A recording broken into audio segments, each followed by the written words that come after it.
നമസ്കാരം, ഞാൻ മൃണാൾ. ചെമ്മീൻ ഉപ്പും മുളകും മഞ്ഞളും പുരട്ടി വെച്ചിരിക്കുക. ബാക്കിയൊക്കെ ഒരു മനോഹര ബ്രേക്ക്ഫാസ്റ്റ് സംഘടിപ്പിക്കാൻ വേണ്ടി അമ്മ റെഡിയാക്കി വെച്ച സാധനങ്ങളാ. കാക്കിലോ അരിയും അന്നേരം ഒരു മുറി തേങ്ങേന്റെ പകുതി. സ്ഥലത്തും പഠിപ്പിക്കണ്ടേ? അതും പ്രിയപ്പെട്ട തന്നെ. അന്നത്തെ കാലത്ത് തിരൂർ എങ്ങനെ ഉണ്ടായിരുന്നു? ഹോസ്റ്റലിന്റെ കഥയാണ് ഏറ്റവും തമാശ. ആദ്യത്തെ കൊല്ലത്തെ ഹോസ്റ്റൽ എന്ന് പറഞ്ഞാല് നമ്മളെ ചാക്കിരി അഹമ്മദ് കുട്ടിയിലെ മുൻ മന്ത്രി, അദ്ദേഹത്തിന്റെ വീട്, തറവാട് വീടായിരുന്നു ഞങ്ങളുടെ ഹോസ്റ്റൽ. ഞാൻ സെക്കൻഡ് ഇയർ ആയപ്പോഴത്തേക്ക് ഇവരുടെ ഈ ഫാമിലി തമ്മിൽ തക്കൻ ഒരു ദിവസം പോലീസും പട്ടാളെല്ലാം ഹോസ്റ്റലിന്റെ മുമ്പില്. നമുക്കന്ന് കമലെടുത്തി എന്ന് പറഞ്ഞൊരു കുക്ക് ഉണ്ടായിരുന്നു. യഥാർത്ഥത്തിൽ അവരൊരു കുക്കൊന്നല്ല, അവിടുത്തെ എച്ചപ്പിനെക്കാളും പവറുള്ള സ്ത്രീ. എന്റെ അമ്മ അതൊരു ഒന്നൊന്നര സംഭവമാണ്. അപ്പൊ അവരുടെ തണലിൽ നമ്മളങ്ങ് പേടിയൊന്നും ഉണ്ടായിരുന്നില്ല. പിന്നെ നമ്മളോടെല്ലാം വീട്ടിൽ പോകാൻ പറഞ്ഞു. ഒരാഴ്ച അവധി തന്നു തോന്നുന്നു സ്കൂളിന്. നമ്മളെല്ലാം വീട്ടിൽ പോയി തിരിച്ച് വന്നോളാൻ പറഞ്ഞു. അപ്പോഴേക്ക് എന്താ സംഭവിച്ചെന്ന് പറഞ്ഞാല് സ്കൂള് തന്നെ ഹോസ്റ്റലാക്കി മാറ്റി. നീ അതൊന്ന് ചിന്തിച്ചു നോക്കിയാ. ഇന്നത്തെ കുട്ടികൾക്ക് നിലത്ത് വെറും ഷീറ്റ് വിരിച്ചോളാം, കടന്നോളാം രാവിലെ. എന്നാലും നമുക്ക് അങ്ങനെ ഒരു പ്രയാസമൊന്നും തോന്നിയിരുന്നില്ല എന്നാ തോന്നുന്നു. അതിനിടക്ക് TTCക്ക് വേണ്ടുന്ന എയ്ഡ്സ്, ചാർട്സ്, ഇതെല്ലാം ഇതിനകത്ത്. നമ്മളെ ലഗേജ് ഇതിനകത്ത്. അതിനേക്കാളും വലിയ രസം ചില വാതിലിന്, ക്ലാസ് മുറിക്ക് ഒറ്റൊരു വാതിലല്ലേ ഉണ്ടാവും, ജനലും. അപ്പൊ ചില വാതിലിന് അങ്ങനെ വലിയ ഉറപ്പൊന്നുമില്ല. കമലെടുത്ത് പോയി സെക്കൻഡ് ഇയർ ഈ സംഭവം ആകുമ്പോഴത്തേക്ക് കമലെടുത്തി അങ്ങ് പോവുകയും ചെയ്തു. വാച്ചർ ഒരു ശക്തിയും ധൈര്യം ഒന്നും പോരാത്തൊരു അത്ര ഒരു ഇതില്ലാത്ത മനുഷ്യൻ.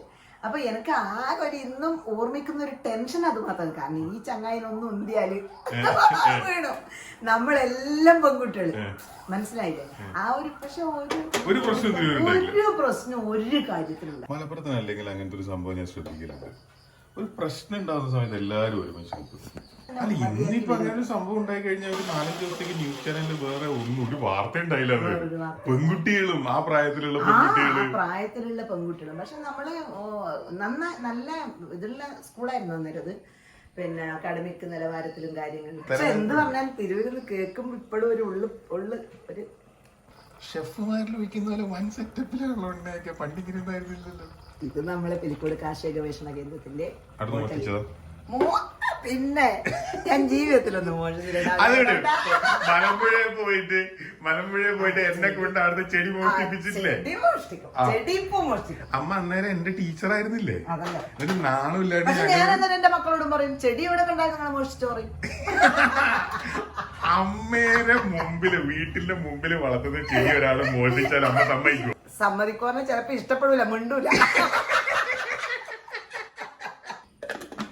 അപ്പൊ ഇതില് 3 ഇൻഗ്രീഡിയന്റേ ഉള്ളൂ: അരി, തേങ്ങ, ഉപ്പ് മാത്രം. അമ്മേരെ സ്കൂളില് കേരളത്തിൽ എത്രാമതായിരുന്നു? ഹരിത വിദ്യാലയത്തില് 4ാമത്. എത്ര USS ഉണ്ടായിരുന്നു? സംസ്ഥാനത്തിനകത്ത് ടോപ്പ് സ്കോർ, സംസ്ഥാനത്ത് അങ്ങനെ ഇത് നല്ലത് തന്നെ. അല്ല, അങ്ങനെ ഒരു മത്സര ബുദ്ധി വന്ന സ്കൂളുകള് കുറെ കൂടെ മോശം രീതിയിലേക്ക് മത്സരം കൊണ്ടുപോവോ അതോ ആരോഗ്യപരമായ മത്സരത്തിലേക്ക് കൊണ്ടുപോകും? നമുക്ക് എന്താ തോന്നുന്നു? മിക്കവാറും മോശം രീതിയിൽ മത്സരം പോകാൻ ഈ യുവജനോത്സവമൊക്കെ പോലെ അല്ലേ? മിക്കവാറും അത് മോശം രീതിയിൽ. നിന്റെ ഒന്നും കാലത്ത് പിന്നെ ഇതൊരു ടെൻഷനേ ആയിരുന്നില്ലല്ലോ. അത് വെച്ചിട്ട് തന്നെ നമുക്ക് പറയാം, ഇതൊരു ടെൻഷനേ ആയിരുന്നില്ലല്ലോ USS കുടുംബത്തിനും. പക്ഷെ ഞാൻ എച്ചമായ കാലത്തെല്ലാം കുറച്ചല്ലത് ടെൻഷൻ ആവാൻ തുടങ്ങി. കാരണം നമ്മളിങ്ങനെ ടെൻഷൻ ആക്കുക, ടീച്ചേഴ്സിനും ടെൻഷൻ, അത് ടീച്ചേഴ്സ് കുട്ടികളിൽ കൊടുക്കും, കുട്ടികളും രക്ഷിതാക്കളും. അത് ആ ഒരു അവസ്ഥയുണ്ട്. എന്ന് വെച്ച് നമുക്ക് പുറകോട്ട് പോകാനാവും ചെയ്യില്ല. അല്ല, നൈറ്റ് ക്ലാസ് എന്ന് പറയുമ്പോ വീട്ടുകാർക്ക് സന്തോഷം. ഈ ശല്യത്തിന് അത്രയും വീട്ടിൽ സഹിച്ചാൽ മതിയല്ലോ. അതാ തമാശ. ഞാൻ അവസാനം എന്ത് പറഞ്ഞാലേ, ഇങ്ങനെ നമുക്കിത് പിന്നെ നൈറ്റ് ക്ലാസ് ഒരാഴ്ച മുമ്പേ നിർത്തണം. കാരണം ഒരാഴ്ച കുട്ടികൾക്ക് കൃത്യമായിട്ട് വീട്ടില് പഠിക്കണം, ക്ലാസ്സേ വേണ്ട. സാധാരണ 10 ക്ലാസ് മതി. അവര് വീട്ടിലെല്ലാം ഇരുന്നിട്ട് പഠിക്കണം. അപ്പൊ രക്ഷിതാക്കൾക്ക് സമ്മതമല്ല, അവർക്ക് സീരിയൽ കാണാൻ പറ്റില്ല. രക്ഷിതാക്കൾക്ക് സമ്മതമല്ല. അവിടുന്ന് പഠിച്ചതേ ഇല്ലൂ. ഞാൻ പറഞ്ഞു, അത് പറഞ്ഞിട്ട് കാര്യമില്ല. എന്ത് പഠിച്ചു അതൊന്ന് റിവൈസ് ചെയ്യണ്ടേ കുട്ടികള്. അപ്പൊ അങ്ങനെ ഞാനില്ല സമയത്ത് എന്താവും തന്നെ ഒരാഴ്ച മുമ്പേ ക്ലാസ്സിലും നിർത്തും. അപ്പൊ അങ്ങനെ പഠിച്ച് പിറ്റേ ദിവസം കൃത്യമായ ഉത്തരവൊന്നും അങ്ങനെ പറയില്ല. അപ്പൊ എന്നോട് പറഞ്ഞതാണ്, നീ പിന്നെ ഈ ശരിയല്ല ചെയ്യുന്നത്. കാരണം എന്താ പറഞ്ഞാൽ ഇവനെ എലിപ്പത്തായത്തിലാണ് ഇട്ടത്. അതായത് എലിയെ കൊണ്ടുപോയിട്ട് പത്തായത്തിലിട്ടു. എലിയുടെ കൊണ്ട് അതായത് നിനക്ക് പുറത്ത് വായന പണ്ടേ ഇഷ്ടമാണല്ല, അതുകൊണ്ടാണ് നീ ഒന്നും പാഠപുസ്തകം വായിക്കാത്തത്. അതുകൊണ്ട് ഞാൻ രക്ഷപ്പെട്ടില്ലേ. അല്ല രക്ഷപ്പെട്ടെന്ന് പറഞ്ഞു കഴിഞ്ഞാല് ഇല്ലെങ്കിൽ ഞാൻ പല IAS മറ്റോ ആയിപ്പോയി തൊലഞ്ഞു വേണേ. എന്റെ അമ്മൂ ആലോചിക്കാൻ പറ്റൂല. അതിന് നമ്മുടെ നാട്ടിലൊരു പഴഞ്ചൊല്ലുണ്ട്. എന്താ? നക്കിട പിട്ടി ചുടാൻ. നക്കിട പിട്ടി ചുടാൻ, അതായത് അപ്പൊ മനസ്സിലായില്ലേ? ഇല്ല മനസ്സിലായില്ല, വിശദീകരിക്കും. മലയാള ടീച്ചറല്ലേ? തീർച്ചയായിട്ടും കെമിസ്ട്രി പഠിച്ച് മലയാള ടീച്ചറായത്. നക്കിട പിട്ടി ചുടാൻ എന്ന് പറഞ്ഞാല് ഒന്നും ഒരു ഗതിയില്ല. എന്നിട്ട് മോഹം വിട്ട് വിട്ട് തന്നണം. അതാണിപ്പോ പറഞ്ഞത്. ഈ ചട്ടം നമ്മൾ ഈ വീട്ടിൽ കുടികൊടുമ്പോഴേ ഉണ്ട്. പക്ഷെ ഇത് അന്നേരം ഒരു ഇത്ര വരെ ഉണ്ടായില്ല. അത്രയൊന്നും ഉണ്ടായിട്ടില്ല. നീ വേണമാരോട് ചെയ്തോ. നമ്മളെ മെയിൻ ദോശ ചുട്ടില്ലെങ്കിൽ ഒരു സമാധാനം കിട്ടുന്നു. പണ്ട് സുവർണിയമ്മ എത്ര ഹൈറ്റിലാ ദോശ ഇട്ട് കൂട്ടുക. അത് ഇപ്പം അമ്മ മരിച്ച സമയത്ത് ഞാനിങ്ങനെ അന്നേരം നോക്കിക്കോണ്ടിരുന്നു ആ സംഭവം. അതായത് കുറേ വേണമല്ലോ. അപ്പൊ ഇങ്ങനെ 2 അടുപ്പത്തും പല്ല് തീമാച്ച് പിന്നെ ഒരാൾ ഈ 2 അടുപ്പത്തും ചുടും. അന്ന് അങ്ങനെ തന്നെ പണ്ട് ചെറുപ്പത്തിൽ എന്റെ പണിയായിരുന്നു ഇത് നോക്കിയേക്കില്ലേ. 2 അടുപ്പത്ത് വെച്ചിട്ട് തന്നെ. അതെ, ഒരടുപ്പില് വേറൊരു ടൈപ്പ് കല്ലും ഒരടുപ്പില് വേറൊരു ടൈപ്പ് കല്ലും. അപ്പൊ അതിൽ ഒരടുപ്പിലുള്ള ദോശ നല്ലതാവുക. അപ്പൊ ഞാനത് നോക്കി നോക്കില്ല. കേക്ക് അന്ന് മറ്റേ തീയടുപ്പിലാണ് സംഭവം. അതെ, വിറകടുപ്പില്. നീ ആ പിന്നെ നിശാഗന്ധി പുഴുങ്ങിയത് ഓർക്കുന്നുണ്ട്. അതാണ് നിന്റെ സംസ്കാരം. അതെ, ഒരബദ്ധം എല്ലാവർക്കും പറ്റും. അത് കേട്ടൊക്കെ പറഞ്ഞ് നാട്ടിക്കേണ്ട കാര്യമില്ല. ഈ ചെമ്മീൻ കറിയില് നീര് ലേശം കുറവായിരിക്കും.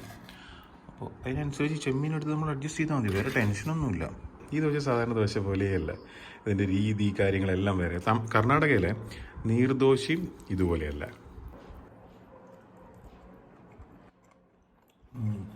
അവിടെ നീര് കുറച്ചേ ഉണ്ടാവുള്ളൂ, പക്ഷെ ഒട്ടുക്കാത്ത ടേസ്റ്റാണ്.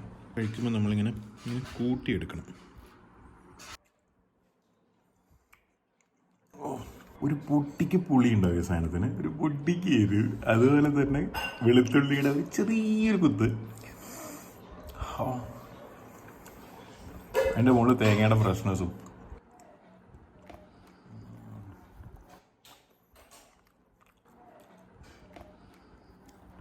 ഒരു കഷ്ണം ദോശക്ക് ഒരു ചെമ്മീൻ എന്നുള്ളതാണ് കണക്ക്. പക്ഷെ കഷ്ണം ചെറുതായി വരുന്നതുണ്ടോ ദോശയുടെ. എന്താ വെച്ചാൽ കൂടുതൽ ചെമ്മീൻ കഴിക്കാണ്. ഇപ്പോൾ ആരും മത്സരിക്കാനൊന്നുമില്ല.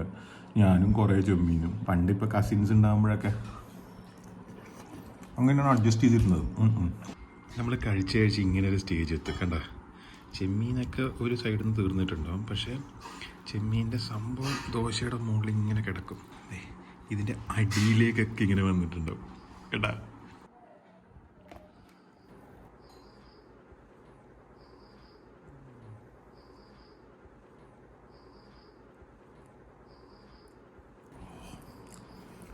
നമ്മൾ ആദ്യം ടേസ്റ്റ് ചെയ്യുക പുളിയാണ്. പക്ഷെ ഇത് കഴിഞ്ഞ ഒട്ടന്നെ ചെറിയൊരു എരിവും വെളുത്തുള്ളി ഒക്കെ ഇങ്ങനെ കയറി വരും. അവസാനം നമ്മുടെ നാവിലുണ്ടാവുക ആ തേങ്ങയുടെ ഒരു ഫ്രഷ്നെസ്സാണ്. സിമ്പിൾ റെസിപ്പി, പക്ഷെ സൂപ്പർ ബ്രില്യൻറ്റ്.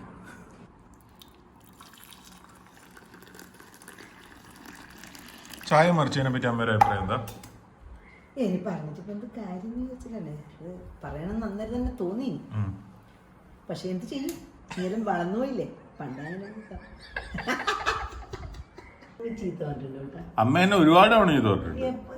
6ാം ക്ലാസ് പഠിക്കുന്ന സമയത്ത് ഭയങ്കര ചൊറയായിരുന്നു അമ്മ. ഒരു കവിത കാണാപ്പാടം പഠിക്കല്, അത് ചൊല്ലലും. ആ രചനയാണെങ്കിൽ ഒരാവശ്യമില്ലാണ്ട് എല്ലാം പഠിച്ചിട്ട് വരും. ഹർഷ എന്റെ ക്ലാസ്സിലായിരുന്നല്ല. ഓളുണ്ടായിരുന്നെങ്കിൽ ഓളെ തല്ലിക്കൊന്ന് ജയിലിൽ പോയാണ്. എന്ത് കഷ്ടപ്പാടാണ്. ഇതേക്കൊന്നും വീട്ടിൽ വേറെ പണിയൊന്നുമില്ലേ. ഓൾഡല്ലോ. ആദ്യം അമ്മ കവിത ചൊല്ലാൻ നേരത്ത് കവിത ചൊല്ലും ക്ലാസ്സിൽ. എന്നിട്ട് പിറ്റേ ദിവസം നമ്മളോട് ചൊല്ലാൻ പറയൂല. നമുക്ക് 3-4 ദിവസം പഠിക്കാൻ സമയം തരും. അവള് പിറ്റേന്നത്തേക്ക് എന്നെ പഠിച്ചിട്ട് കൊല്ലണ്ടേ അവളോ. നമ്മളിത് എങ്ങനെ പഠിക്കാതിരിക്കാന്ന് ആലോചിച്ചോണ്ടിരിക്കുമ്പോ